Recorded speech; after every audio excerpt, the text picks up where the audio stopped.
Hello friends, welcome to my channel. Hope you all like my story and support me with all your heart. तो चलिए शुरू करते हैं rebirth of devils cute angel. Episode 1। काली अंधेरी स्याह रात। जंगल के बीचों बीच दर्द से तड़पती एक लड़की, उसके खूबसूरत चेहरे प्यार पड़े निशान गवाही दे रहे थे उस पर हुए जुल्म की। पिछले 3 दिन से वो यहाँ थी, आज शायद उसकी जिंदगी का अंतिम दिन था।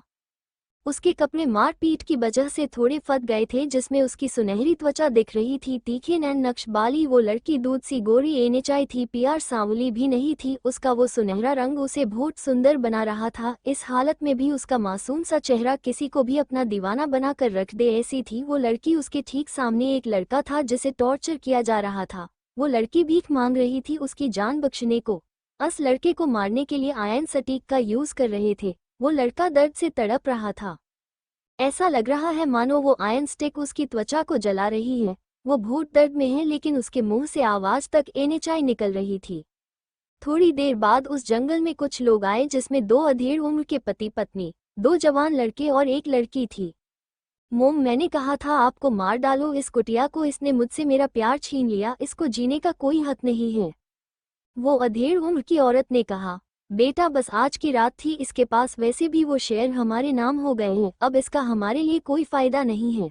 अब इसके शेयर के साथ सिसोदिया एंटरप्राइजेस के शेयर जो विराज के बाद सिया के होंगे, और सिया ही नहीं रहेगी तो विराज की दौलत भी हमारी हो जाएगी।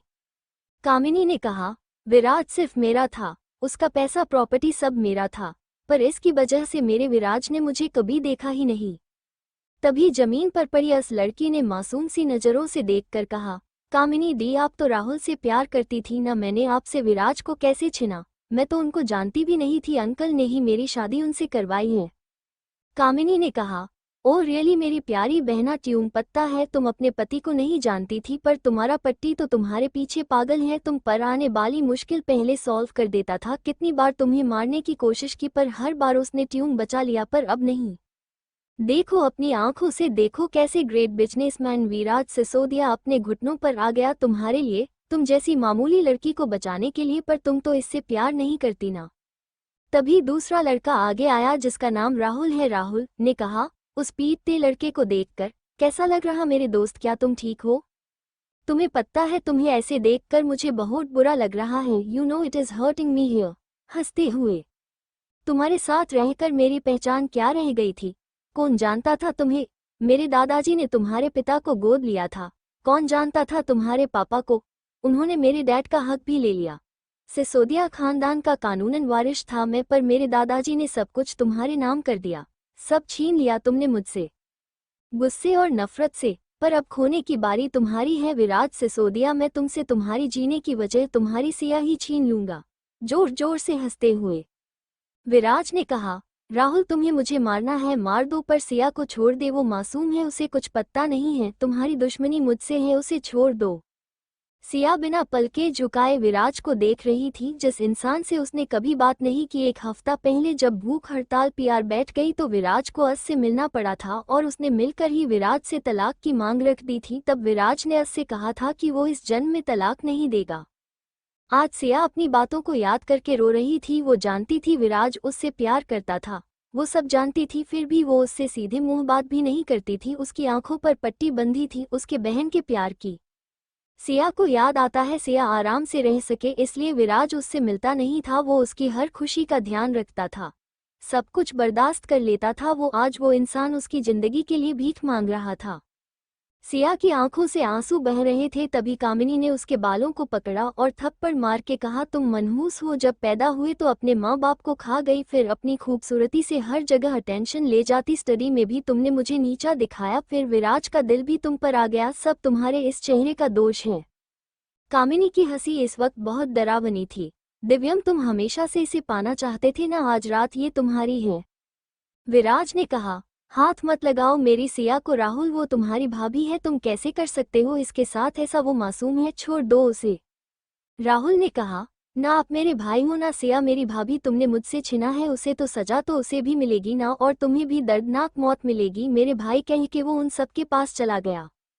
कामिनी, विराज मैं तुमसे प्यार करती थी, तुमने कभी मुझे देखा ही नहीं, आज तुम अपनी ही बीवी को बेआबरू होते देखोगे, आज तुम्हें पता चलेगा दर्द किसे कहते हैं। कामिनी हंसते हुए विराज नम आंखों से सिया को देख रहा था, तभी पीछे से उसके सिर पर किसी ने मारा। लगातार टॉर्चर करने की वजह से उसके शरीर से जगह जगह से खून निकल रहा था, फिर भी वो हिम्मत करके उनसे लड़ने की कोशिश कर रहा था। दिव्यम ने उसकी आंखों के सामने सिया से बदतमीजी करना शुरू कर दिया और विराज गुंडों से लड़ने की कोशिश कर रहा था। वो दौड़ते हुए सिया की तरफ भागा और दिव्यम को एक पंच मार दिया और वो सिया से दूर गिरा। उसने देखा सिया की शर्ट फट गई थी और वो रो रही थी। विराज ने उसे उसके दुपट्टे से ढका और एसबीएसी लड़ने लगा। कामिनी के पेरेंट्स वहां से प्रॉपर्टी के पेपर साइन करवा कर चले गए थे। अपने लोगों को पीटता देख कामिनी ने विराज पर गोली चला दी, पर गोली विराज को लगती इससे पहले ही सिया वहां पहुंच गई और गोली इसके सीने के पार हो गई थी, जिसे देख विराज का दिल ही धड़कना बंद हो गया। ऐसा लगा जैसे वक्त रुक गया हो। विराज ने सिया को पकड़ा, उसके चेहरे को सहलाते हुए कहा, सिया उठो, तुम मुझे छोड़कर नहीं जा सकती हो। सिया दर्द में मुस्कुराते हुए ने कहा, आई एम सॉरी विराज, हो सके तो मुझे माफ कर देना। अगर भगवान मुझे मौका देता तो मैं अपनी पूरी जिंदगी तुम्हारे नाम कर देती। मुझे माफ कर देना विराज, आई एम सॉरी। विराज ने कहा, सिया एने चाहे तुम मुझे छोड़कर नहीं जा सकती हो, सिया उठो। तभी पीछे से एक गोली विराज के कंधे पर लगी। सिया ने कहा, विराज तुम ठीक हो? टूटती हुई सांस में तभी राहुल ने एक और गोली विराज पर चला दी और वो सिया के ऊपर गिर गया। सिया और विराज की टूटती हुई सांसें गवाह थी उनके साथ हुए अन्याय की। आधी रात को पसीने से लथपथ सिया जब उठी तो वो बहुत ज्यादा डर गई थी। डर की वजह से वो कांप रही थी। अचानक ही उसके कमरे का दरवाजा खुला और एक शख्स कमरे के अंदर आया और सिया को अपनी बाहों में घेर लिया। अनजान शख्स, सिया तुम ठीक हो? क्या हुआ तुम्हें? तुमने क्या कोई बुरा सपना देखा? सिया अभी भी डर से कांप रही थी। वो शख्स धीरे धीरे सिया की पीठ सहला रहा था। थोड़ी देर बाद जब सिया ने अपना होश संभाला तो वो हैरान रह गई। उसके सामने विराज बैठा था, वो उसकी बाहों में थी। सिया, आप यहाँ क्या कर रहे हैं? विराज, वो मैं अपने रूम में जा रहा था तो तुम्हारी आवाज सुनी तो देखने आया था। तुम ठीक हो? सिया, हाँ मैं ठीक हूँ, बस डरावना सपना था। विराज, ओक तुम आराम करो, बाय, गुड नाइट। सिया, रुको। विराज रुकते हुए, कुछ कहना है सिया? वो आप अभी ऑफिस से आए? विराज, हाँ सिया, आपने डिनर कर लिया? मैं आपके लिए डिनर गर्म कर दूँ? विराज, तुम ठीक तो ना सिया? हाँ क्यों? सिया विराज से बात करना पसंद नहीं करती थी। उसे विराज से डर भी लगता था और उसे लगता था कि विराज ने उससे बदला लेने के लिए शादी की है। अब बदला किस बात को वो हम आगे जानेंगे। इसलिए विराज को हैरानी हो रही थी, जो लड़की 2 मंथ से उसे इग्नोर कर रही है वो आज अचानक से बात क्यों कर रही है। विराज, कुछ नहीं, तुम आराम करो, ये कहकर वो रूम से चला जाता है। सिया फिर से सपने के बारे में सोचने लगती है। वो समझ नहीं पा रही थी उसने सपना देखा या अपना आने वाला भविष्य। उसने फोन में टाइम देखा, रात के 2 बज रहे थे और आज की तारीख थी 1 फरवरी 2024। इसका मतलब था वो 10 महीने पहले आ गई थी। क्या ये उसका पुनर्जन्म था? डरावना सपना था या थी कोई हकीकत? उसके मन में बहुत सवाल थे, लेकिन जवाब तो भविष्य के गर्भ में थे। सिया की रात करवटें बदलने में ही चली गई। उसे नींद सुबह के 4 बजे आई थी। सुबह 7 बजे उसके दरवाजे पर नोक की आवाज आई। सिया बिटिया उठ जाओ, आपको कॉलेज भी जाना है। सिया अधखुली आंखों से बेड पर बैठ जाती है। इस समय वो बहुत मासूम लग रही थी। उसके मिड लेंथ हेयर उसके चेहरे पर थे। कर्टन से आती धूप उसके चेहरे पर आ रही थी, जो उसकी स्किन को सुनहरा बना रहा था। फिर वो उठ के फ्रेश होने के लिए चली जाती है। अपना सामान वो बैग में डाल के चल पड़ती है। जैसे ही वो डाइनिंग टेबल पर बैठती है, उसकी नज़र सामने बैठे उसके पति पर जाती है, जो अपनी चाय पी रहा था। विराज और सिया दोनों की सुबह चाय से ही शुरू होती थी, एकदम कड़क चाय। ऐसा पहली बार था उसने विराज जो इस टाइम तक घर में देखा था। वो अक्सर सुबह उसके उठने से पहले चला जाता था और उसके सोने के बाद घर आता था। एक घर में रहकर भी वो दोनों अक्सर मिल नहीं पाते थे। तभी डोर बेल बजती है। एक मेड दरवाजा खोलने के लिए जाती है और घर में एंट्री होती है कामिनी की। कामिनी सिया के चाचा की बेटी है। वो और सिया दोनों ही 22 बरस की है। कामिनी उससे कुछ ही महीने बड़ी होती है। दोनों एक ही कॉलेज में पढ़ती हैं। सिया जहां कंप्यूटर इंजीनियरिंग में बीटेक कर रही थी, वहीं कामिनी फिल्म डायरेक्शन का कोर्स कर रही थी। कामिनी के पापा की अपनी कंपनी थी जो एंटरटेनमेंट सर्किल में थी, जिसमें 60% शेयर सिया के नाम पर थे। पर सिया इस बात से अनजान थी कि ये शेयर सिया के नाम उसके 23 बरस के होने पर मिलने थे। सिया, गुड मॉर्निंग दी। कामिनी, गुड मॉर्निंग सिया, मैं तुमसे मिलने आई थी। आज कॉलेज साथ में चलते हैं? हम कॉलेज के बाद राहुल और दिव्यम के साथ मूवी देखने जा सकते हैं। सिया, ओक दी स्माइल। वो अपना ब्रेकफास्ट कर रही थी, तभी उसकी नज़र कामिनी पर गई जो बेशर्मी से विराज की तरफ देख रही थी। उसे देखकर सिया को फिर अपना सपना याद आता है। उसे याद आता है कामिनी पिछले जन्म में भी उनके घर आई थी। उस समय विराज घर पीआर नहीं था। वो लोग मूवी देखने गए थे जहां दो लड़के सिया से बदतमीजी करने लगे थे। तभी वहां पर दिव्यम आ जाता है और उसे बचा लेता है।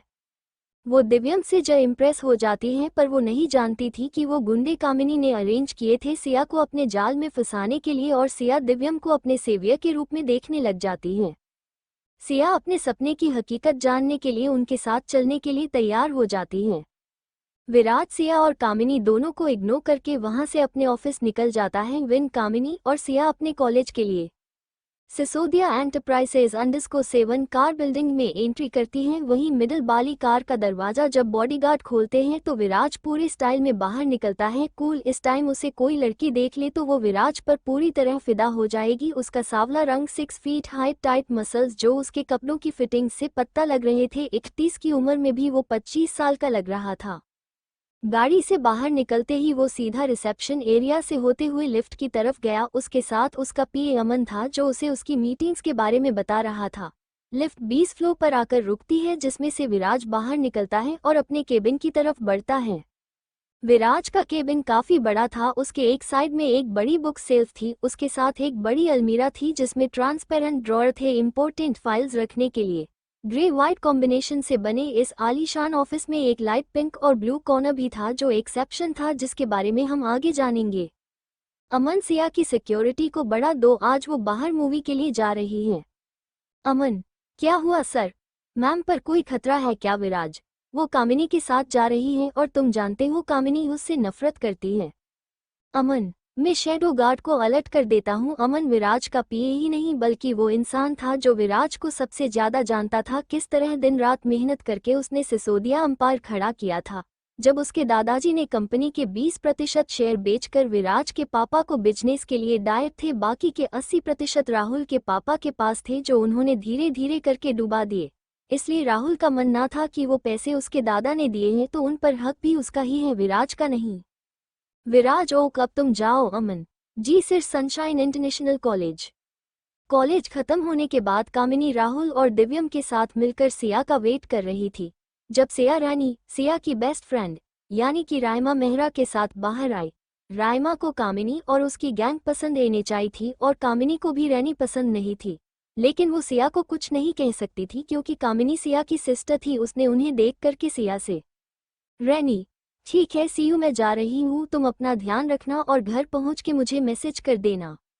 दिव्यम, क्यों, तुम क्या सिया की बॉयफ्रेंड हो जो वो ट्यून बताएगी? रैनी, इससे तुम्हें क्या है? मैं सिया से बात कर रही हूँ तो अपना मुंह बंद रखा करो। सिया, गाइस झगड़ा मत करो और रैनू मैं तुझ घर पहुँच के कॉल के दूंगी। ओक। रेनी, ठीक है, अपना ध्यान रखना, बाय। सिया बॉय मूवी देखने के लिए जब वो लोग थिएटर में जा रहे थे तब दो लड़कों ने सिया के ऊपर घटिया कमेंट किया और सिया ने गुस्से में उन्हें थप्पड़ मार दिया तो वो लोग सिया को परेशान कर रहे थे। तभी दिव्यम वहां आ गया और उन लड़कों को वहां से मार के भागा दिया। सभी मूवी देखने के बाद घर चल पड़े। तभी विराज की कार वहां आ गई। ये कार विराज ने सिया के लिए खरीदी थी और इसका ड्राइवर विराज का भरोसेमंद बॉडीगार्ड करण था। गाड़ी में सिया अपनी सोच में, ये सब तो वैसा ही हो रहा है जो मैंने सपने में देखा था। इसका मतलब जो मैं सपना समझ रही थी वो सपना नहीं, मेरा पिछला जन्म था। सिया को दिव्यम और राइमा की लड़ाई देखकर याद आता है कि पिछले जन्म में भी उन दोनों की इसी तरह लड़ाई हुई थी और आज भी पिछले जन्म की तरह उन लड़कों ने उसके साथ बदतमीजी करने की कोशिश की थी।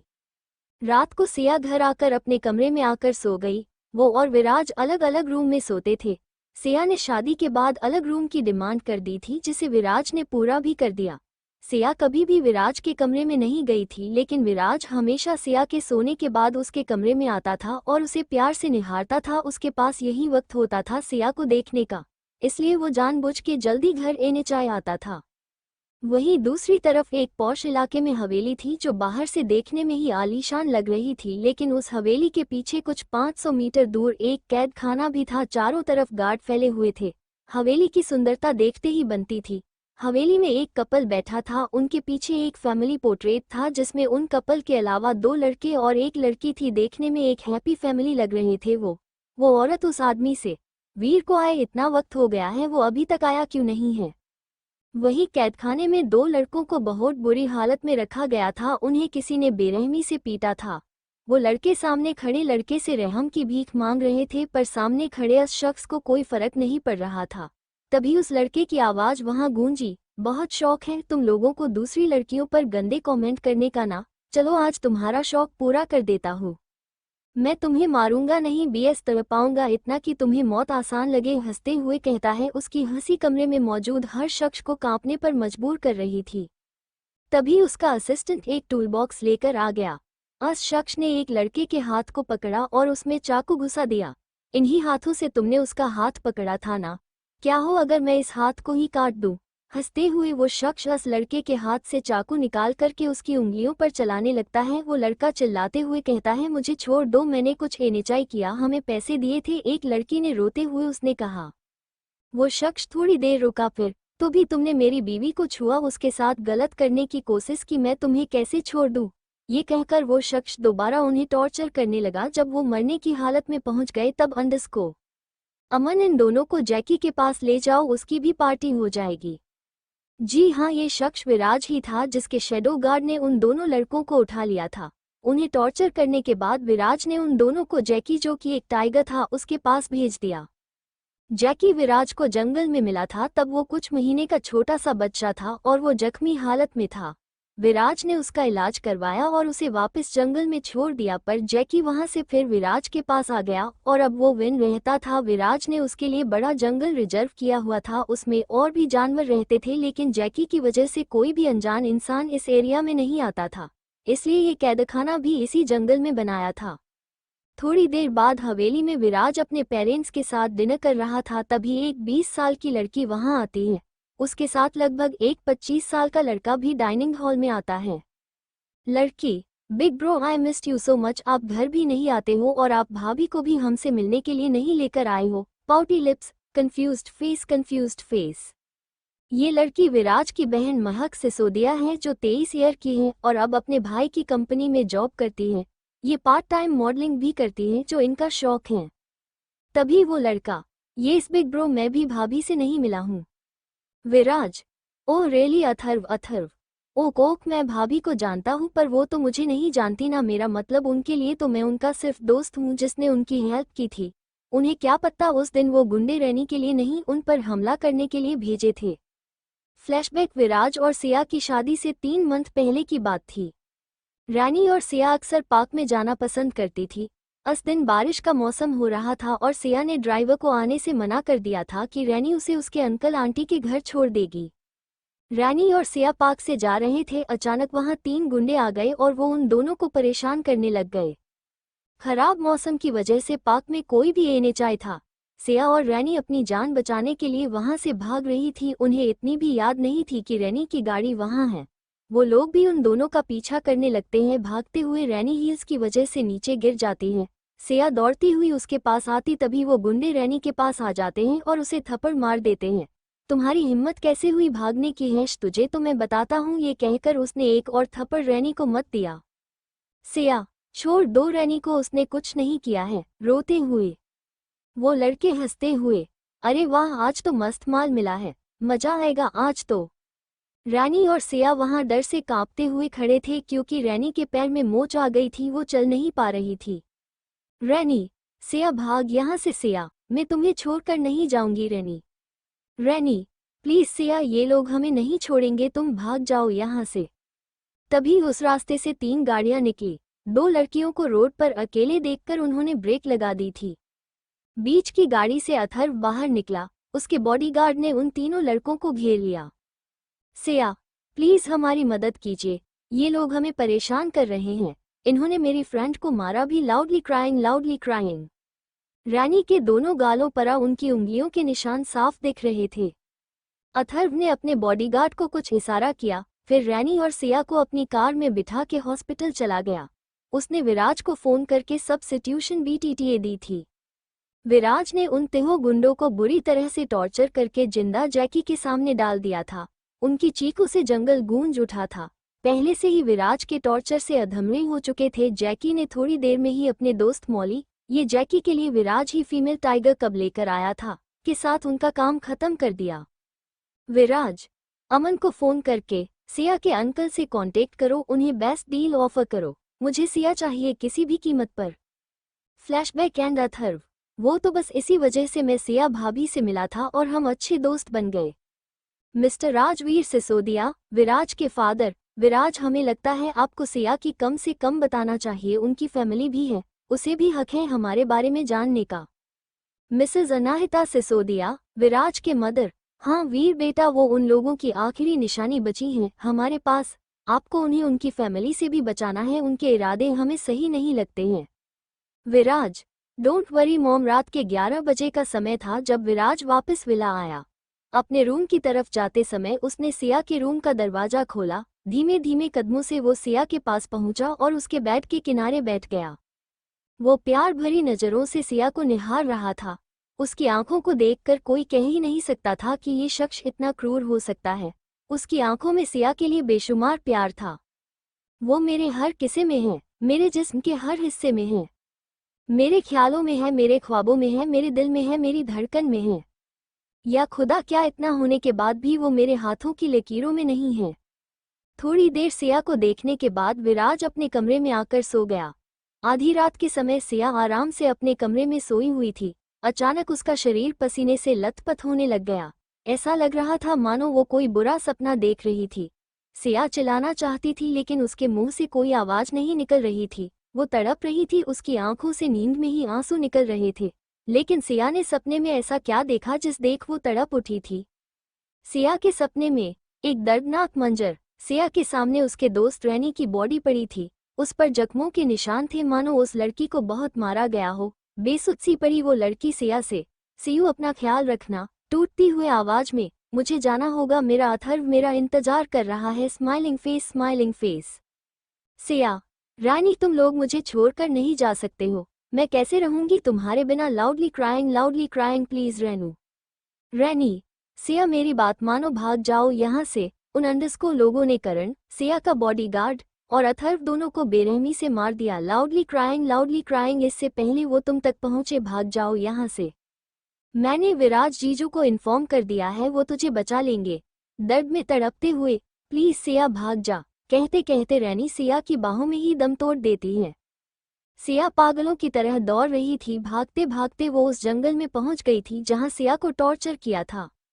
पूरे जंगल में कामिनी और राहुल के आदमी फैले हुए थे। उस जंगल में 100 से अधिक गार्ड थे। पिछली रात में आए सपने में फिर उसी डरावने सपने का दौर शुरू हो जाता है। कैसे उसे टॉर्चर किया जाता है, उसे भूखा प्यासा रखा जाता है। पता नहीं कैसे जैकी और मॉली उस जगह पहुंच जाते हैं। वो कुछ गुंडों को मार देते हैं और कुछ को घायल कर देते हैं। कैसे वो गुंडे उन दोनों को गोली मार देते हैं। जब विराज अगली शाम को सिया को ढूंढता हुआ उस जंगल में पहुंचता है, तब कामिनी और राहुल कैसे विराज को लोहे की रोड से मारने लगते हैं। दिव्यम की उसके साथ बदतमीजी करना, विराज का उसे दिव्यम से बचाना, कामिनी और राहुल का सिया और विराज पर गोली चलाना और इस दर्दनाक मंजर के साथ उनकी मौत। जैसे ही सिया डर के मारे बिस्तर से उठती है तो खुद को अपने बिस्तर पर पाती है। वो पसीने से भीगी हुई थी। सिया, हे भगवान, ये कैसा डरावना सपना था। ये सब मेरे साथ ही क्यों हो रहा है। क्या ये मैं सपना ही है या सच में मेरा पुनर्जन्म हो गया है। तभी उसके कमरे में तेज रोशनी आती है। सिया का पूरा रूम उस रोशनी से भर जाता है। सिया ने डर से अपनी आंखें बंद कर ली थी। तभी उसे एक आवाज सुनाई देती है जिसे सुनकर ऐसा लगा मानो सिया सम्मोहित सी हो गई थी। वो आवाज उसके बेचैन मन को सुकून दे रही थी।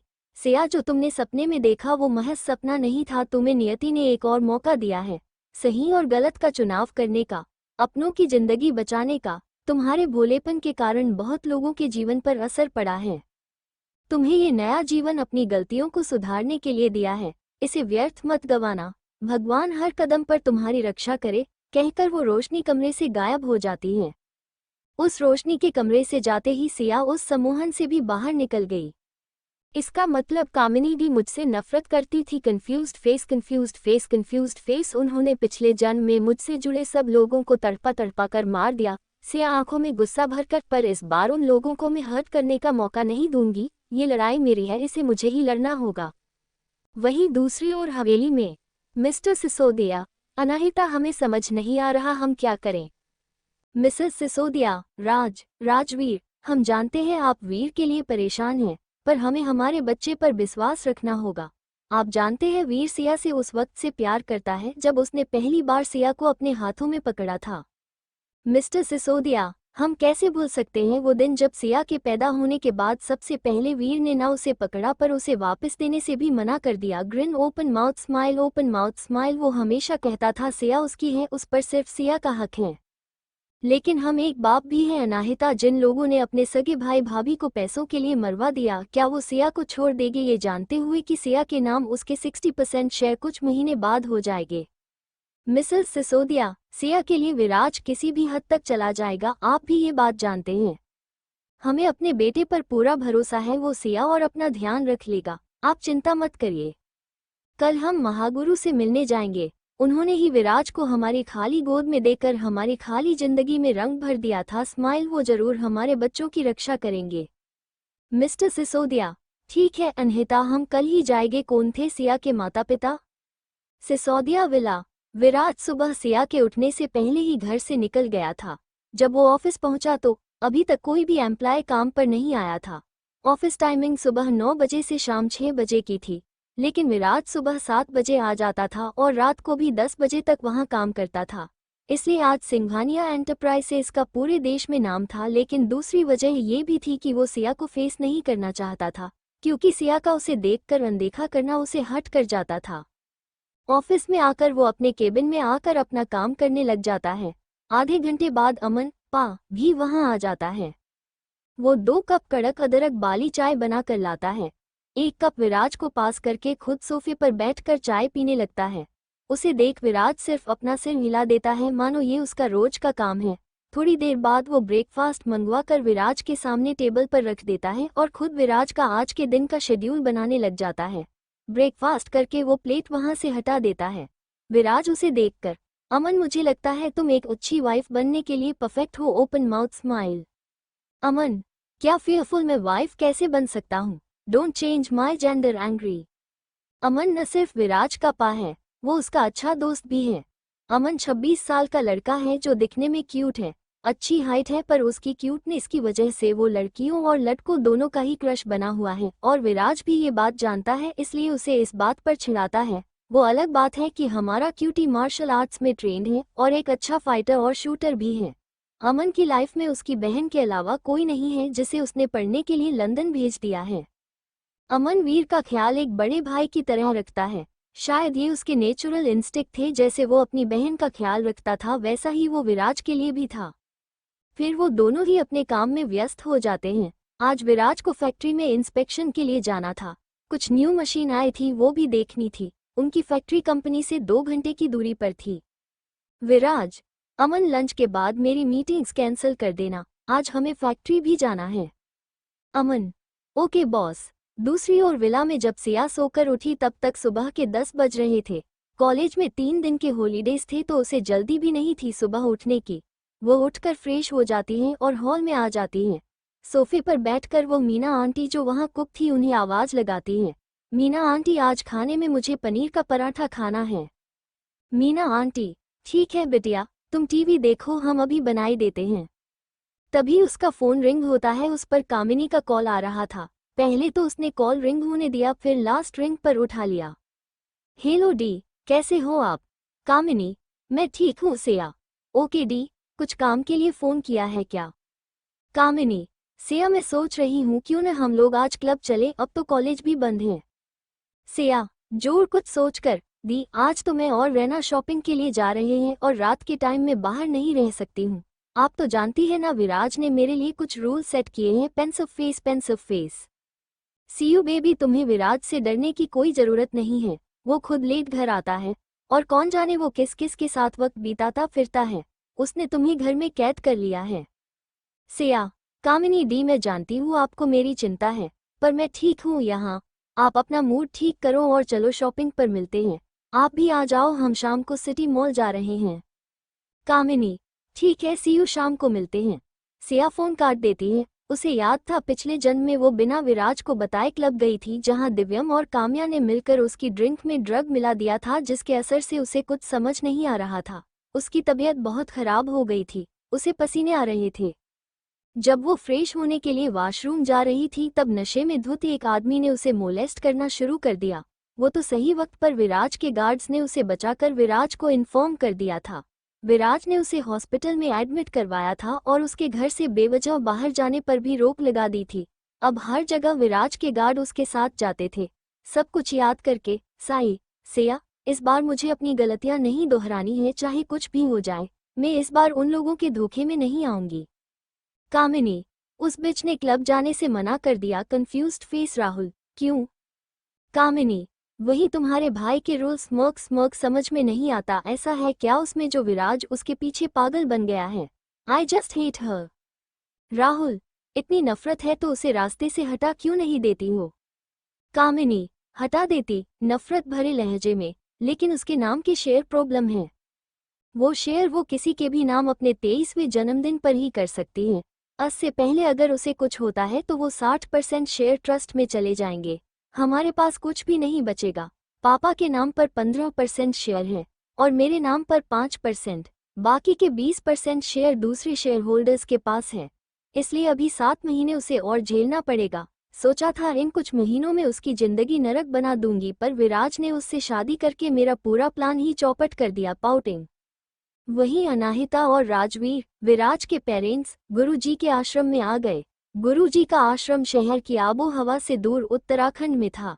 चारों तरफ हरे भरे पेड़, ऊपर पहाड़ों पर गिरी बर्फ, शांत वातावरण इस स्थान को अपने आप में ही अनोखा बनाता था। उत्तराखंड में बने इस आश्रम में प्रवेश करते हुए एक अलग ही सुकून की अनुभूति होती है। आश्रम में ही महादेव का एक दिव्य मंदिर है। अनाहिता और राजवीर आश्रम में आते हैं। आश्रम में आते ही वो मंदिर के पुजारी जी से मिलते हैं और उनसे गुरुदेव के बारे में पूछते हैं। पुजारी जी, गुरुजी तो अपने ध्यान में हैं। वो कब तक ध्यान से उठेंगे ये तो मैं नहीं बता सकता हूँ, लेकिन आप आश्रम में रहकर उनका इंतजार कर सकते हैं। राजवीर जी, आपका बहुत धन्यवाद। राजवीर और अनाहिता आश्रम में बने मंदिर में दर्शन करके वहीं बनी सीढ़ियों पर बैठे थे। उनकी शादी के 3 साल बाद बहुत कोशिश करने के बाद भी उनकी गोद खाली थी। उन्होंने बड़े बड़े हॉस्पिटल में भी दिखाया था, कोई कमी न होने के बाद भी वो बच्चे की खुशी से कोसों दूर थे। इसका असर अनाहिता की सेहत पर भी पड़ रहा था। इसलिए कुछ दिन के लिए राजवीर और अनाहिता घूमने के लिए उत्तराखंड आए थे और इसी तरह एक दिन उनकी मुलाकात गुरुदेव से हुई थी और वो लोग गुरुदेव के साथ आश्रम में आ गए। सच्चे मन से उन्होंने भोलेनाथ से बच्चों की मुराद मांगी थी जो पूरी हुई। इसलिए वो विराज को महादेव और गुरुदेव का आशीर्वाद कहते हैं। Smiling face, smiling face. अगले दिन जब गुरुदेव अपने ध्यान से उठते हैं तो अनाहिता और राजवीर गुरुदेव से मिलने के लिए जाते हैं। राजवीर, अनाहिता, प्रणाम गुरुदेव कहकर गुरुदेव के पैर छू लेते हैं।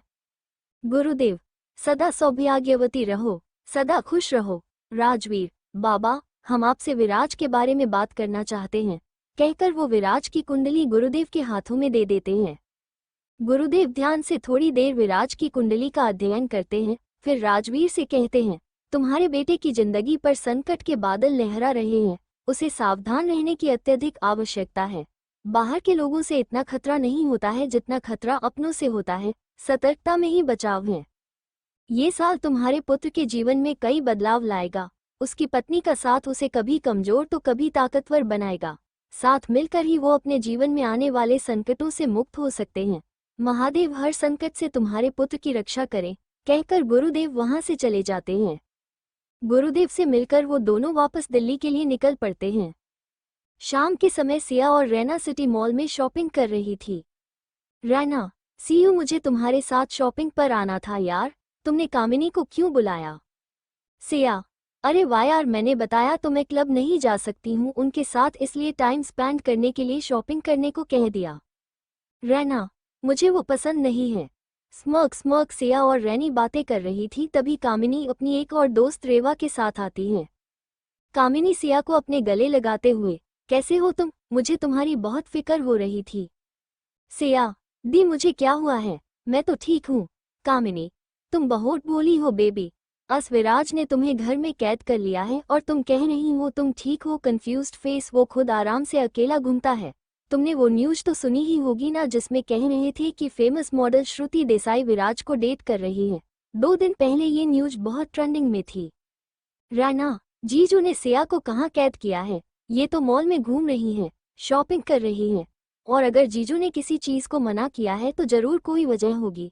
और वो श्रुति की न्यूज एक अफवाह थी। जीजू की कंपनी ने खुद स्टेटमेंट जारी की थी।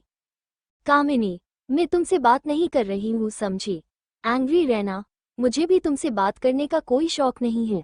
Smirk smirk. सिया, दोनों से चुप हो जाओ आप दोनों, हम यहाँ शॉपिंग के लिए आए हैं, झगड़ा करने नहीं। I am sorry see you, Raina ने माफी मांगते हुए कहा। चलो सिया, हम भी शॉपिंग करते हैं, कहकर चल पड़ती है उनके साथ। कामिनी और रेवा भी साथ चल पड़ती हैं। सिया, देख ये टॉप कैसा लग रहा है। उसने एक ऑफ शोल्डर टॉप पकड़ा हुआ था। रैना, सिया टॉप तो अच्छा है, पर तू इस तरह के कपड़े तो बहुत कम पहनती हूँ ना। सिया, तो क्या हुआ, मैं इसके ऊपर जैकेट पहन सकती हूँ। रैना, तब ठीक है, तुझे कुछ और लेना है क्या? तभी कामिनी, सिया हम ऊपर लग्जरियस स्टोर है, वहाँ सब ब्रांडेड मिलता है, वहाँ चलते हैं ना, यहाँ के कपड़े मुझे पसंद नहीं है। टैबी सिया कहती हैं, एक्चुअली दी आप तो जानती हैं ऊपर वेस्टर्न ड्रेस अधिक मिलती हैं और मुझे कुछ इंडियन कपड़े खरीदने हैं, वो माँ बाबा की श्राद्ध तिथि आ रही है, डिसअपॉइंटेड। तभी कामिनी, ठीक है तुम यहाँ कपड़े खरीद लो, मैं ऊपर जा रही हूँ, कहकर वो वहाँ से चली जाती है। रैना गई ओवैक्टिंग की दुकान, यहाँ से smirk smirk. Siya open mouth smile, open mouth smile, open mouth smile. तुम उनसे इतना चिढ़ती क्यों हो? Open mouth smile. मैं क्यों उससे चिढ़ूंगी? स्मर्क छचुंदर जैसी शक्ल है उसकी और खुद को ऐश्वर्या राय समझती है। स्मर्क। तभी वहां अथर्व आता है जो यहाँ किसी मीटिंग के लिए आया था। इस मॉल के 7th फ्लोर पर एक मीटिंग हॉल भी था। इस मॉल के 75% शेयर सिसोदिया एंटरप्राइजेस के हैं, तो एक तरीके से अथर्व इसका ओनर ही था। अथर्व, हे लिटिल गर्ल, तुम यहाँ कैसे? इससे पहले सिया कुछ कहती रहना, पैरों से स्माइल स्माइल। सिया गर्दन हिला के मन में ही, इस लड़की का कुछ नहीं हो सकता है। वो भैया हम शॉपिंग के लिए आए थे, बस अब घर के लिए चले जाएंगे। अथर्व, चलो फिर मैं तुम्हें घर छोड़ दूंगा। सिया गर्दन हिलाकर मना करते हुए, भाई हम करण ड्राइवर कम बॉडीगार्ड के साथ आए हैं, हम उनके साथ ही चले जाएंगे, आप रैना को छोड़ देंगे प्लीज? स्माइल। अथर्व, ठीक है लिटिल गर्ल। सिया ने कामिनी को फोन करके इन्फॉर्म कर दिया था कि वो घर लौट रही है। मॉल से बाहर आकर के सिया उन्हें बाय बोलकर अपनी गाड़ी की तरफ चली जाती है और अथर्व और रैना अथर्व की कार की तरफ मुड़ चले जाते हैं। अथर्व, तुम्हें मुझसे प्रॉब्लम क्या है? रैना, मुझे तुमसे क्या प्रॉब्लम होगी? स्मर्क। अथर्व, जब देखो तुम अपना सड़ा हुआ मुंह बना लेती हो, इसलिए पूछ रहा हूँ। रैना, अगर मेरा मुंह सड़ा हुआ है तो मुझसे बात क्यों कर रही हो? अथर्व और रैना इसी तरह ही एक दूसरे से झगड़ा करते हुए जा रहे थे। दूसरी तरफ रात के 9 बज रहे थे। सर्दियों के दिन होने की वजह से अंधेरा जल्दी हो गया था। विराज और अमन फैक्ट्री से वापस आ रहे थे। उनके आगे और पीछे 2 गाड़ियां बॉडीगार्ड्स की थी। तभी अचानक फर्स्ट पर जा रही गाड़ी के ड्राइवर ने अचानक ब्रेक लगा दी, जिसकी वजह से पीछे से आ रही गाड़ियां भी रुक गई। अमन ने आगे के बॉडीगार्ड से सिचुएशन पूछी। सिक्योरिटी हेड ने कहा, सर आगे कुछ गाड़ियां खड़ी हैं। तभी विराज, दरवाजा खोलो। अमन, सर आपका बाहर जाना सेफ नहीं है, आप बैठो, मैं देखता हूँ कौन है। विराज अपनी सर्द आवाज में, नहीं अमन, मुझे भी देखना है, आखिर विराज सिसोदिया का रास्ता रोकने की हिम्मत किस में हो गई है। अमन, ओके के सर। अमन दरवाजा खोलकर बाहर निकल जाता है। दूसरी तरफ से बॉडीगार्ड विराज के लिए भी दरवाजा खोल देते हैं। सभी बॉडीगार्ड अपनी अपनी पोजीशन में सतर्क होकर खड़े थे। विराज की सख्त निगाहें उन्हें डरा रही थी। विराज सीधे जाकर उन कार के सामने खड़ा हो जाता है। उसी समय सामने वाली गाड़ी का दरवाजा खुलता है और उसमें से एक 6 फीट का हट्टा कट्टा लड़का बाहर निकलता है। ऐसे रास्ता रोकने की वजह विराज अपनी सर्द आंखों से उसे देखते हुए पूछता है, क्यों तुम्हें डर लग रहा है कि मैं तुम्हें कोई नुकसान पहुंचाऊंगा? वो लड़का मुस्कुराते हुए कहता है, रिलीव्ड फेस। अपनी बकवास बंद करो अर्जुन, और तुम वापस कब लौटे स्टॉकहोम से? वो लड़का मुस्कुराते हुए, आज शाम को ही, मैंने आते ही अमन से पूछा था कि तुम कहाँ हो, फिर मैं तुमसे मिलने यहाँ आ गया। मैंने तुझे बहुत मिस किया बेबी, कहकर वो उसे गले लगाने के लिए जैसे ही आगे बढ़ता उससे पहले ही विराज उसे रोक देता है। ये लड़कियों की तरह मुझसे चिपकना बंद करो स्मर्क, और रास्ता छोड़ो, मुझे घर जाना है। ये लड़का है अर्जुन, विराज का बचपन का एकमात्र दोस्त। अपना खुद का फैमिली बिजनेस है, पर जनाब सिसोदिया इंडस्ट्री में ही ज्यादा मिलते हैं। विराज की बहन महक पर इनका क्रश है, पर प्रपोज करने की हिम्मत नहीं, इसलिए उसे देखने के लिए सिसोदिया इंडस्ट्री के ऑफिस में ही कब्जा जमाए हुए हैं। ये अधिकतर वक्त विराज के घर में ही रहते हैं, लेकिन एक डील के लिए वो 1 महीने के लिए स्टॉकहोम गया था।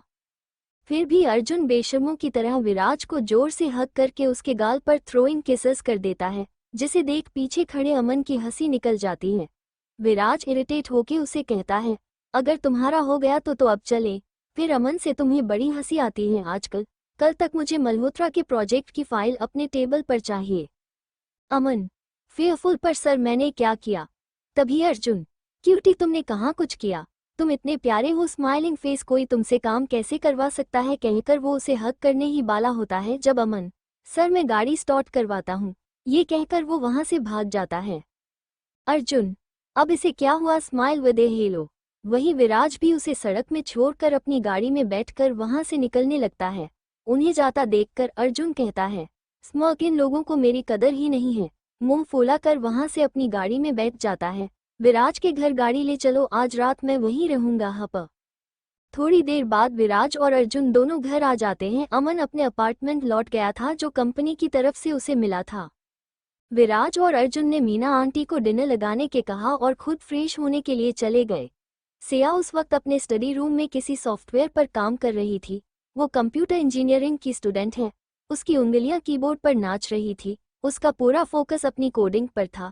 तभी दरवाजे पर नोक होता है और मीना आंटी उसे भी डिनर करने के लिए बुलाती है। रात के 10 बज रहे थे। सॉफ्टवेयर की वजह से सिया ने भी अभी तक खाना एने चाय खाया था। थोड़ी देर बाद सब डाइनिंग टेबल पर बैठे थे। टेबल पर हमेशा की तरह शांति थी। मेड ने डिनर सर्व कर दिया और वहां से चली गई। लेकिन भला ऐसा हो सकता है जहां अर्जुन हो वहां शांति हो पाए? सिया और अर्जुन की आपस में बॉन्डिंग अच्छी थी, या ये कह लो कि विराज को छोड़कर सबसे अच्छी बॉन्डिंग थी। ग्रिन। सिया और अर्जुन दोनों हल्की आवाज में बात करते हुए हंस रहे थे। Green green. वहीं विराज उन्हें ऐसे देख रहा था मानो वो दोनों कोई कार्टून हो। वे दोनों ऐसे बिहेव कर रहे थे जैसे उन दोनों के अलावा वहां कोई भी नहीं है। विराज अपना सिरना में हिला करके फिर अपने डिनर करने लगा, क्योंकि उन्हें बोलकर कोई फायदा तो था नहीं। अर्जुन तो था ही बेशर्म और सिया उससे बात कम करती थी। डिनर करने के बाद अर्जुन ने सिया से कहा कि उसने सिया के लिए गिफ्ट खरीदा है, वो अभी उसे लेकर आया। तभी विराज उसे कहता है, तुम गिफ्ट सुबह भी दे सकते हो, अभी आराम करो जाकर, मीना आंटी ने गेस्ट रूम रेडी कर दिया होगा तुम्हारे लिए। तभी अचानक सिया, मुझे अभी गिफ्ट चाहिए, खुद तो कभी लाएंगे नहीं, जो लाया है उसे भी नहीं देने दे रहे हो, पेंसिव फेस। ये सुनकर अर्जुन तुरंत भागता हुआ रूम में गया जहां उसके बैग रखा हुआ था। वहीं विराज सिया को एकटक देख रहा था। आज पहली बार सिया ने दी महीने में कोई कंप्लेंट की थी। विराज हल्की सिडिक्टिव आवाज में, तो आपको मुझसे गिफ्ट चाहिए था? सिया, वो गलती से मेरे मुंह से निकल गया, सॉरी, डिसअपॉइंटेड। विराज मुस्कुराते हुए, चलो अच्छा है, गलती से ही सही, आपने शिकायत तो की, स्माइल, और आप सॉरी मत बोलिए। तभी अर्जुन अपने हाथ में 3 बैग लेकर हाल में आया। वो बैग सिया को पकड़ाकर, भाभी देखो मैंने आपके लिए क्या क्या खरीदा है, आपको ये जरूर पसंद आएंगे, आफ्टर ऑल मैंने जो खरीदे हैं। कूल कूल, अपनी कॉलर ठीक करते हुए कहता है। उन बैग में वो सिया के लिए एक ड्रेस पोशाक था जो बेबी पिंक कलर का था, एक में डियो का परफ्यूम था और लास्ट बैग में एक ब्रांडेड बैग था। सिया उन्हें देखकर बहुत खुश होती है। उसके चेहरे पर एक सच्ची मुस्कान थी, स्माइलिंग फेस, जिसे देख विराज अर्जुन से जेलस भी था और सिया को देखकर खुश भी। वही सिया को याद आ रहा था किस तरह पिछले जन्म में भी अर्जुन ने उसे ये गिफ्ट दिए थे और उस बेवकूफ ने कामिनी की बातों में आकर उसे वो सब दे दिया था, जिसकी वजह से अर्जुन उससे बहुत नाराज हो गया था। पिछले जन्म में उसकी मौत के वक्त अर्जुन और महक प्रोजेक्ट के सिलसिले में देश से बाहर गए हुए थे। सिया, थैंक यू भाई, स्माइल स्माइल, मुझे ये बहुत पसंद है। विराज, ठीक है अब जाकर सो जाओ, और तुम भी, वो अर्जुन को देखकर बोला। सिया और विराज के रूम साथ में थे और अर्जुन ग्राउंड फ्लोर वाले रूम में था। सिया ने बैग अपने हाथ में पकड़े थे, तभी विराज ने उसे रोककर, तुम्हें अगर कुछ चाहिए मुझसे कह सकती हो। सिया, फ्लश जी विराज, मेरा मतलब है। तभी उसका फोन रिंग होना शुरू हो गया। विराज कुछ सोचकर, ये अमन इतनी रात को, इससे पहले वो फोन काटता। सिया उससे कहती हैं, उठा लीजिए, कोई जरूरी काम होगा इसीलिए फोन कर रहे हैं। विराज फोन उठाता है। दूसरी साइड से अमन कुछ बोलता है जिसे सुनकर विराज के एक्सप्रेशन गुस्से से भर जाते हैं और वो उसे इन्वेस्टिगेशन करने के लिए कहता है। विराज, सिया के सर को हल्के से हिलाकर उसे सोने के लिए कहता है और वो अपने स्टडी रूम में चला जाता है। आज विराज जहां इस बात से खुश था कि उसके और सिया के बीच कम से कम बात तो हुई नहीं, तो वो दोनों एक दूसरे को अवॉइड ही करते रहते थे। वहीं दूसरी तरफ सिया भी विराज की तरफ बेबी स्टेप बढ़ा रही थी। वो एकदम से विराज की तरफ नहीं बढ़ना चाहती थी क्योंकि इससे विराज के साथ साथ कामिनी को उस पर शक हो जाता, जो वो इस वक्त बिल्कुल भी नहीं चाहती थी। सिया वहां से जाकर के अपने रूम में अर्जुन के गिफ्ट्स को संभाल कर रख देती है। फिर वो अपने पर्सनल स्टडी रूम में चली जाती है। इस स्टडी रूम में उसका अपना हाईटेक कंप्यूटर और उसकी एक्सेसरी थी। ये रूम विराज ने सिया के लिए डिजाइन करवाया था। उसके बाद सिया ने भी इसमें कुछ चेंजेस करवाए। सिया फिर से अपने कंप्यूटर पर काम करने लग गई। उसकी फिंगर्स कीबोर्ड पर रिदम से नाच रही थी। उसकी नज़रें कंप्यूटर स्क्रीन पर फिक्स थी। तकरीबन रात के 12:30 बजे उसकी उंगलियों की रफ्तार रुक गई। सिया के चेहरे पर स्माइल आ गई। वो खुद से ही, अब आएगा मजा माय डियर अंकल। दूसरी तरफ विराज अपने स्टडी रूम में कुछ फाइल्स में डूबा हुआ था। जब उसका ध्यान घड़ी पर जाता है जहां 3 बज रहे थे, वो वहां से उठता है। फिर जाकर सिया के रूम में जाकर थोड़ी देर उसे निहारता है। फिर अपने रूम के आकर सो जाता है। विराज रात को लेट सोने की वजह से सुबह 7 बजे उठता है। वो जैसे ही टाइम देखता है वो जल्दी से उठकर फ्रेश होकर तैयार होने लगता है। सुबह के 8 बज रहे थे। अर्जुन और सिया हॉल में बैठे हुए जोर जोर से किसी बात पर हंस रहे थे। तभी उनकी नज़र सीढ़ियों से उतरते हुए विराज पर पड़ी, जो अपने ग्रे कलर के फॉर्मल सूट में कहर ढा रहा था। उसके परफेक्ट सेट किए हुए बाल, पॉलिश्ड शूज, हाथों में ब्रांडेड घड़ी, उसका वो सांवला रंग उसे किसी हॉट मॉडल की तरह बना रहा था। सिया उसे घूरते हुए अपने मन में खुद के लिए गालियां निकाल रही थी। मैंने इस हॉट बंदे को पहले देखा क्यों नहीं, मैं इतनी अंधी कैसे हो सकती हूँ। सिया के इस तरह घूरने की वजह से विराज उसके कान के पास जाकर, मैं हैंडसम लग रहा हूं ना, स्माइलिंग फेस। सिया अपने ही ध्यान में, हाँ बहुत। विराज इससे आगे सिया से कुछ पूछता अर्जुन खांसना स्टार्ट कर देता है, जिसकी वजह से सिया अपने होश में आ जाती है। उसकी आंखें फ्लश्ड हो जाती हैं। उसे समझ आ जाता है कि उसने अभी अभी क्या किया है। उसके कान लाल हो जाते हैं और एम्ब्रेसमेंट की वजह से वो वहां से डाइनिंग टेबल की तरफ भाग जाती है। वहीं विराज अपने ऑफिस के लिए निकलने लगता है। तभी अर्जुन उससे पूछता है, क्या तुम्हें ब्रेकफास्ट नहीं करना है। सिया भी विराज का आंसर जानने के लिए उसकी तरफ देख रही थी। विराज ने एक नज़र अर्जुन और सिया को देखा और ब्रेकफास्ट करने के लिए टेबल की ओर चल पड़ा। सभी बैठकर अपना अपना खाना खा रहे थे। उसी समय अर्जुन सिया से पूछता है कि आज के लिए उसका प्लान क्या है। सिया अपनी गर्दन ना में हिलाते हुए उससे कहती है, कोई प्लान नहीं है भाई, कॉलेज अभी परसों से खुलेंगे तो मैं घर पर ही हूँ।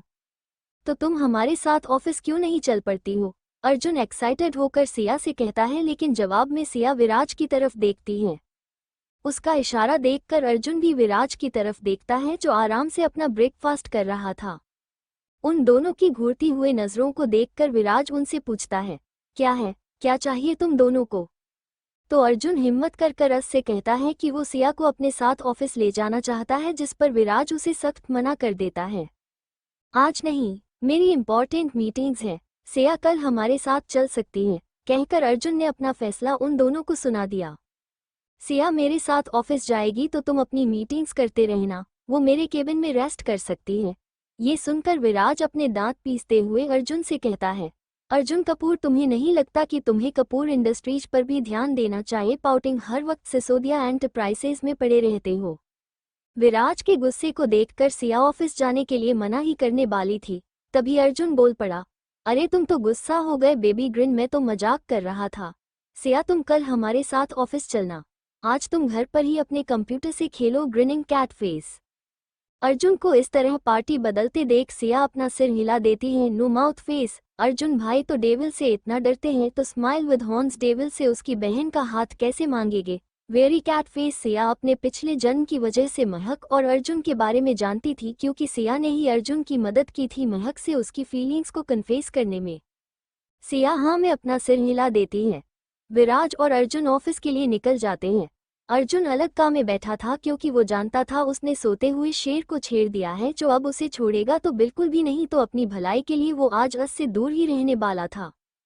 ऑफिस पहुंचते ही विराज का ऑरा और भी ज्यादा सर्द हो गया था। उसका हैंडसम फेस इस समय गुस्से से लाल था। वो अपनी पर्सनल लिफ्ट से अपने फ्लोर पर आ गया, जहां अमन उसका इंतजार कर रहा था।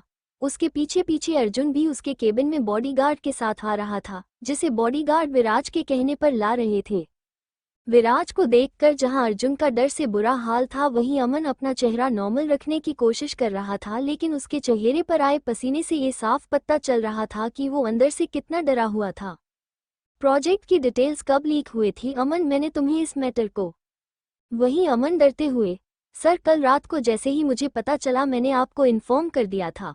मैंने इस प्रोजेक्ट से जुड़े हुए सभी लोगों की इन्फॉर्मेशन निकलवाई है, उनकी बैंक डिटेल्स आने में 1 घंटा लगेगा। इसके अलावा इस प्रोजेक्ट से रिलेटेड सब लोगों पर नज़र रखी जा रही है। इसके अलावा प्रोजेक्ट की टीम बी को कुछ मेजर चेंज करने और प्रोजेक्ट की इन्फॉर्मेशन को हाइड करने के लिए कह दिया है। जिस किसी ने भी प्रोजेक्ट की डिटेल्स हमारे राइवल को दी हैं, आज दोपहर तक उनका पता चल जाएगा। अपनी बात खत्म करके अमन अपने चेहरे से पसीना साफ करता है। विराज, तुम जाओ और पूरी डिटेल्स निकालो। मुझे वो इंसान आज शाम को जंगल में चाहिए, हवेली के पीछे बाला जंगल, जहां पर जैकी और मौली टाइगर रहते हैं।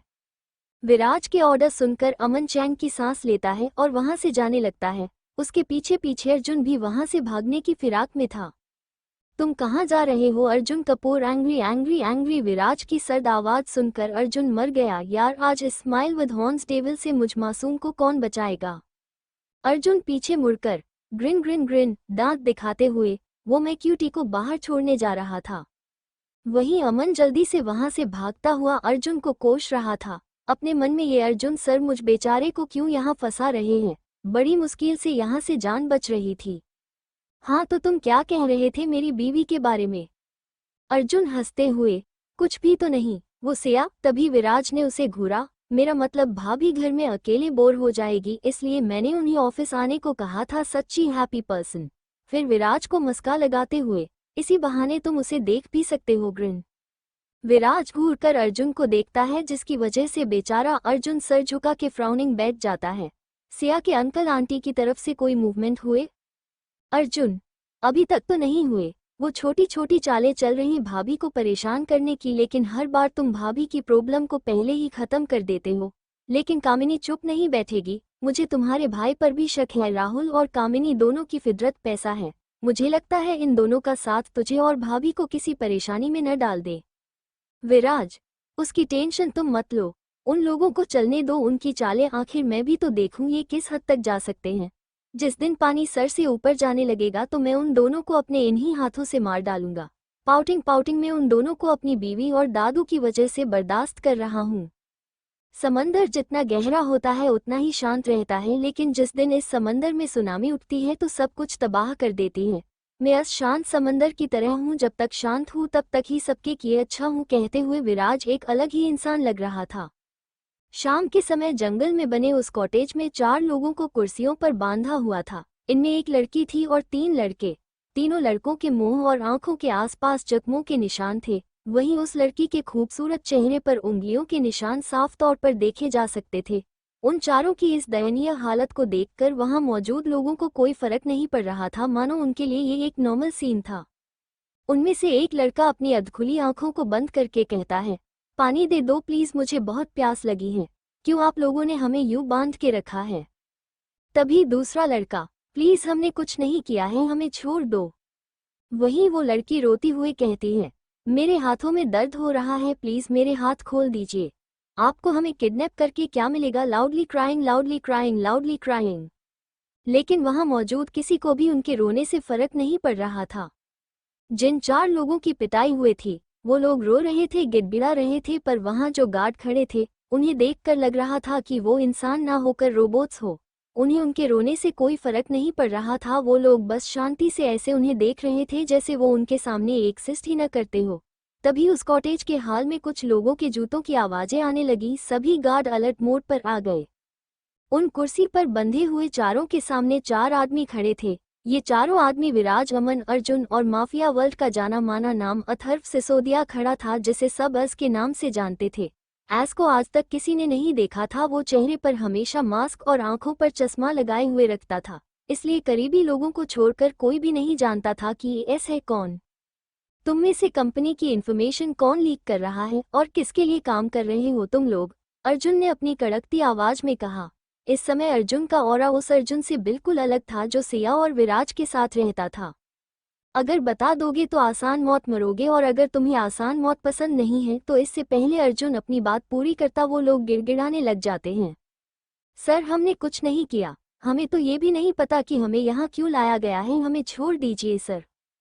तभी अथर्व उनमें से एक आदमी के पास जाकर उसके बाल पकड़कर उसकी गर्दन को ऊपर करता है। तुम्हें नहीं पता है तो हर महीने तुम्हारे बैंक अकाउंट में पिछले 4 महीने में 10 लाख किसने डिपॉजिट करवा, ये एंग्री। ये जानते हुए भी सिसोदिया इंडस्ट्री में गद्दारी की सजा सिर्फ मौत है, फिर भी तुम लोगों ने मुझे बहुत हल्के में ले लिया। सजा तो मिलेगी, बहुत बुरी सजा, विराज ने अपने दांत पीसते हुए कहा। और मिस कृतिका चौहान यही नाम है ना तुम्हारा? मल्होत्रा कंपनी ने तुम्हें अच्छी डील दी होगी ना, इसलिए तो तुमने मेरे 4000 करोड़ के प्रोजेक्ट की डिटेल्स ही बेच दी। तुम्हारी हिम्मत की तो दाद देनी पड़ेगी। लोग मेरे नाम से कांपते हैं, वही तुम लोग मेरी ही नाक के नीचे से कंपनी की इन्फॉर्मेशन मेरे राइवल को पास कर रहे थे। तभी पीछे से अमन एक टूलकिट लेकर आगे आया और कृतिका के सामने चेयर पर बैठ गया। अमन का चेहरा मासूम और क्यूट लग रहा था। कृतिका का लगा कि अमन उसकी मदद करने के लिए आया है। अमन सर, मैं सच बोल रही हूँ, मैंने जो कुछ भी किया मजबूरी में किया है, प्लीज सर मुझे बचा लीजिए। इतनी देर में अमन ने टूल किट खोल दी और उसमें डिफरेंट टूल्स को ध्यान से देखने लगा। उसे देखकर कृतिका की फिर से हिम्मत बढ़ गई। सर प्लीज मेरी बातों पर भरोसा तो कीजिए। लाउडली क्राइंग, और वो जोर जोर से रोने लग गई, जिससे तंग आकर अमन ने उसके मुंह पर टेप लगाकर उसके हाथों को पकड़ा और क्यूटली बोला, मैंने सुना है तुम्हें अपने नेल्स से बहुत प्यार है, तुम हर महीने एक अच्छा खासा अमाउंट अपने नेल्स पर खर्च करती हो ना, चलो आज मैं तुम्हारे नेल्स ठीक कर देता हूँ। Grinning cat face. कृतिका ने जब उसकी बातें सुनी तो वो अपनी गर्दन ना में हिलाने लगी, लेकिन अमन के हाथों की पकड़ उस पर ज्यादा थी। अमन ने धीरे धीरे करके उसके हाथों और फिर पैरों की उंगलियों को काटकर उसे टॉर्चर करना स्टार्ट कर दिया। कृतिका के रोने का वहां पर किसी को कोई फर्क नहीं पड़ रहा था, पर वहीं कुर्सी पर बंधे हुए तीनों आदमियों का डर से बुरा हाल हो गया था। अगर वो एक लड़की को इतना टॉर्चर कर रहे थे तो उनको कितना करेंगे। वहीं कुछ बॉडीगार्ड वहां बर्फ की सिलियां लेकर आए और उन लोगों के पैरों को उन पर रख दिया। बीच बीच में उन पर ऊपर से खौलते हुए पानी को फेंक रहे थे। ठंडे और गर्म पानी की वजह से वो चिल्ला रहे थे। तभी एक बॉडीगार्ड ने एक के हाथ को पकड़कर मोड़ दिया, जिससे उसकी कलाई टूट गई थी। वो दर्द से चिल्ला रहा था। वहीं अथर्व जो दूसरे आदमी की स्किन को चाकू से निकाल रहा था। विराज आराम से बैठकर सब कुछ अपने सामने देख रहा, मानो उसे उन लोगों के मरने से कोई फर्क नहीं पड़ रहा था। तभी अर्जुन जैकी और मौली के साथ वहां आ जाता है। दोनों टाइगर्स को देखकर उन लोगों का डर से बहुत बुरा हाल था। तभी विराज आराम से उनके फर को सहलाते हुए कहता है, शांत रहो, तुम्हारे शिकार का और तड़पना अभी बाकी है।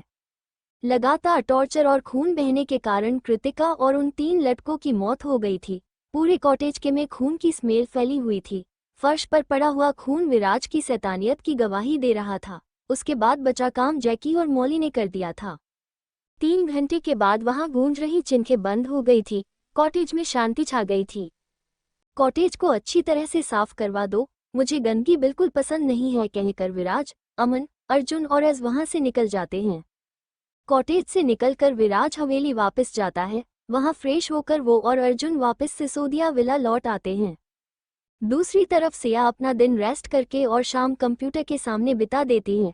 सिया हैकिंग में एक्सपर्ट है। वो बिना कोई सुराग छोड़े किसी भी सिक्योरिटी सिस्टम को इजीली हैक कर लेती है। पिछले जन्म में सिया ने ये बात सबसे छिपा कर रखी थी। वो जानती थी उसके पिछले जन्म में कामिनी ने विराज के साथ कुछ एंटरटेनमेंट इंडस्ट्री की डील की थी, जिसके लिए सिया ने ही अर्जुन से कहलवा कर विराज को एक तरीके से मजबूर किया था। इस डील से विराज की कंपनी को तो कोई प्रॉफिट नहीं होता। नायर इंडस्ट्री, जिसे सिया के पापा हरिकृष्णा नायर ने अपनी मेहनत और लगन से खड़ा किया था, यह इंडस्ट्री फैशन डिजाइनिंग और मॉडलिंग के लिए फेमस थी, पर डिजाइन चोरी करने और उन्हें अपना नाम देने का आरोप लगा था, जिसका असर सिसोदिया ग्रुप पर भी हुआ। नायर और सिसोदिया कोलैबोरेशन की शर्त ये थी कि डिजाइनर सिसोदिया इंडस्ट्री के होंगे और मॉडल नायर एंटरटेनमेंट की। ये सब कामिनी के लालच और राहुल की प्लानिंग थी। राहुल के पहले ही अपने कुछ आदमी डिजाइनिंग डिपार्टमेंट थे। उसने उनसे डिजाइन चोरी करवाकर लॉन्च के 1 हफ्ता पहले ही वो डिजाइन पेटेंट करवा दिए थे। कंपनी पर उठे सवालों के कारण विराज को स्टेटमेंट देनी पड़ी थी और चोरी के डिजाइन की वजह से पब्लिकली माफी मांगनी पड़ी थी। सिया के अंकल ने इस मैटर की पूरी जिम्मेदारी विराज पर डाल दी थी क्योंकि वो डिजाइनर सिसोदिया ग्रुप के थे। बरसों से बनाई हुए सिसोदिया एंटरप्राइजेज की इज्जत मजाक बनकर रह गई थी। इतने महीनों में सिया ने पहली बार विराज को शराब के नशे में देखा था, लेकिन उसने कभी भी इसके लिए सिया को दोष नहीं दिया। लेकिन सिया जानती थी अगर उसने अर्जुन को नहीं कहा होता नायर एंटरटेनमेंट के साथ डील करने के लिए तो विराज कभी भी उनके साथ डील नहीं करता। इसलिए इस बात का कसूरवार सिया खुद को मानती थी। वो इस बार किसी भी कीमत पर अपने परिवार की बरसों कमाई इज्जत को दांव पर नहीं लगाना चाहती थी। सिया हॉल में बैठकर अर्जुन और विराज का वेट कर रही थी। अर्जुन के आने से उसके और विराज के रिश्ते में जमी बर्फ पिघलने लगी थी। अर्जुन की वजह से ही सही सिया और विराज ब्रेकफास्ट और डिनर साथ में करने लगे थे। मेड ने सिया को डिनर के लिए पूछा तो उसने उन्हें मना कर दिया कि वो अर्जुन और विराज के साथ ही डिनर कर लेगी। वहीं दूसरी ओर अर्जुन और विराज को घर लौटते समय देर हो गई। रात के 11:30 का टाइम हो गया था। कंप्यूटर पर काम करके सिया थक गई थी। विराज का वेट करते समय उसकी वही सोफे पर सो गई थी। हॉल में टीवी अभी भी लगा हुआ था। विराज की गाड़ी की आवाज सुनकर एक मेड ने पहले ही दरवाजा खोल दिया था। जैसे ही विराज और अर्जुन घर के अंदर आए उन्होंने मीना आंटी को खाना लगाने से मना कर दिया कि उनका मन नहीं था।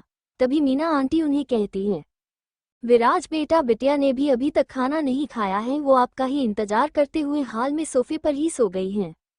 वीरजय कुछ सोचकर उन्हें खाना लगाने के लिए कहता है और खुद सिया को उठाने के लिए हाल में आ जाता है। वो धीरे से सिया को हिलाता है, सिया उठो, खाना खा लो। सिया नींद में ही गर्दन हिलाकर वापस सो जाती है, जिसे देखकर विराज के मुंह पर एक स्माइल आ जाती है। वो दोबारा से सिया को आवाज लगाता है, सिया उठो, अर्जुन तुम्हारी सारी चॉकलेट चुरा रहा है। विराज की आवाज सुनकर सिया घबरा कर उठ जाती है। उसकी आंखें अभी भी पूरी तरह खुली नहीं थी। मेरी चॉकलेट चॉकलेट चॉकलेट, अर्जुन भाई मैं आपको छोड़ूंगी नहीं। Pouting pouting. अर्जुन जो अपने रूम से बाहर निकल रहा था फ्लश्ड, अब मैंने क्या कर दिया।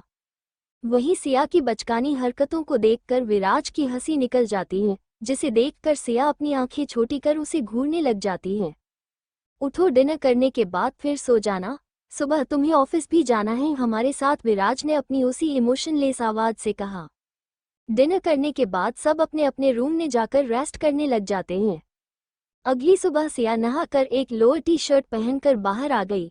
वो एक के बाद एक कपड़े अपने क्लोजेट से निकालकर खुद पर लगा रही थी, फिर उन्हें बेड पर फेंक देती। उसे कुछ भी पहनने के लिए नहीं मिल रहा था। वहीं ब्रेकफास्ट टेबल पर विराज और अर्जुन आधे घंटे से सिया का वेट कर रहे थे। उन्हें 8 बजे तक निकलना था, लेकिन सिया आने का नाम ही नहीं ले रही थी। मैं जाकर देखता हूँ भाभी अभी तक क्यों नहीं आई, अर्जुन ने वरीड टोन में कहा। विराज ने उसे बहुत बुरी तरह से घूरा। वो तुम्हारी बीवी नहीं है जो तुम इतनी टेंशन ले रहे हो। इतना ही फ्री टाइम है, कपूर हाउस जा आओ, अंकल आंटी तुम्हें याद कर रहे थे। अर्जुन, पर वो मेरी बहन तो है ना। एक नज़र उसे घूरते हुए विराज वहां से सिया के कमरे की तरफ चल पड़ा। उसने सिया का रूम नोक किया और अंदर चला गया। अंदर जाते ही उसकी आंखें हैरानी से बड़ी हो गई थी। स्मोक फ्लश्ड सिया ने पूरे कमरे में कपड़े फैलाए हुए थे और वो उन सब के बीच में सिर झुका फ्राउनिंग कर बैठी थी। क्या हुआ तुम्हें? विराज की आवाज सुनकर सिया ने हल्के से अपना सिरना में हिलाया। कुछ नहीं हुआ, डिसअपॉइंटेड। बताओ भी सिया, और तुमने ये कपड़े ऐसे क्यों फेंके हुए हैं? वो सारे कपड़े इस साल के कलेक्शन के थे। विराज हमेशा उसका closet season two season update करवाता रहता था। उन दोनों के कमरों के बीच में एक कॉमन रूम भी था जिसने वार्डरोब के अलावा डिजाइनर कपड़े, शूज, वॉच और दूसरी एक्सेसरी रखी हुई थी, लेकिन सिया को वहां भी कुछ समझ नहीं आ रहा था। मेरे पास कुछ भी नहीं है पहनने के लिए। विराज ने एक नज़र कमरे को देखा जहां 50 से अधिक पेयर उसके क्लोथ्स के पड़े हुए थे।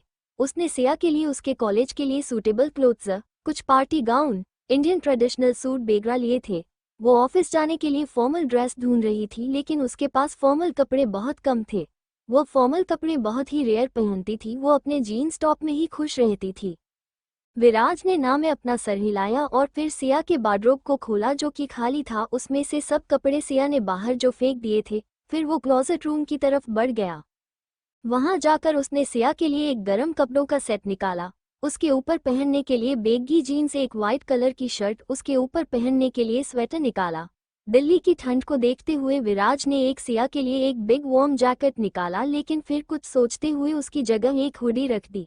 उसके साथ वाइट शूज, हाथों के लिए वॉच और छोटे छोटे डायमंड के इयररिंग निकाले और सिया के पास चला गया। अब जल्दी तैयार हो जाओ, मैं मीना आंटी को तुम्हारा वार्डरोब ठीक करने के लिए बोल देता हूँ, कहकर विराज वहां से चला जाता है।